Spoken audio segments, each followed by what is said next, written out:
Hello అండి, అందరికీ నమస్కారం. నా పేరు డాక్టర్ ప్రణయ్. ఈరోజు మనం డిస్కస్ చేయబోయే టాపిక్ వచ్చేసి విటమిన్ B12 డెఫిషియన్సీ. విటమిన్ B12ని సైనోకోబాలం అని కూడా అంటారు. ఈ విటమిన్ B12 అనేది ఎర్ర రక్త కణాలు వృద్ధి చెందడానికి ఉపయోగపడతాయి. ఇప్పుడు మనం విటమిన్ B12 డెఫిషియన్సీ రావడానికి గల కారణాలు ఏంటో తెలుసుకుందాం. ఈ విటమిన్ B12 డెఫిషియన్సీ అనేది ముఖ్యంగా గ్యాస్ట్రిక్ ప్రాబ్లం ఉన్న వాళ్ళల్లో, ఆల్కహాల్ ఎక్కువగా తీసుకునే వాళ్ళల్లో, ఓల్డేజ్ వారిలో, యాంటాసిడ్స్ ఎక్కువగా యూజ్ చేసే వాళ్ళల్లో, ఇంకా షుగర్కి సంబంధించిన మెట్ఫార్మిన్ అనే టాబ్లెట్ యూజ్ చేసే వాళ్ళల్లో, ఇంకా చూసుకున్నట్లయితే వెజిటేరియన్స్ వారిలో ఈ విటమిన్ B12 లెవెల్స్ అనేది తక్కువగా ఉండడం జరుగుతుంది. ఇప్పుడు మనం విటమిన్ B12 డెఫిషియన్సీ ఉన్న వారిలో ఎలాంటి సిమ్టమ్స్ ఉంటాయో చూద్దాం.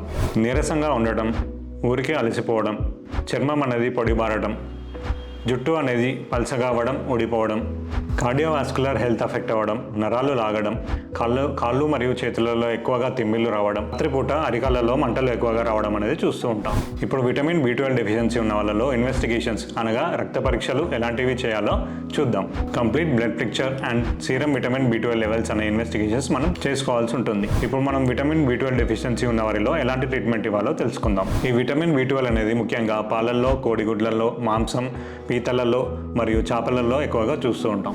వెజిటేరియన్స్ వారి విషయానికి వస్తే వారు నాన్ వెజ్ కన్జ్యూమ్ చేయరు కాబట్టి వాళ్ళు ఎక్కువగా ఈ టాబ్లెట్స్ మరియు ఇంజెక్షన్స్లో తీసుకోవాల్సి ఉంటుంది. విటమిన్ B12కి సంబంధించిన వివరాలు ఇవి. మరో వీడియోలో ఇంకో టాపిక్ గురించి తెలుసుకుందాం.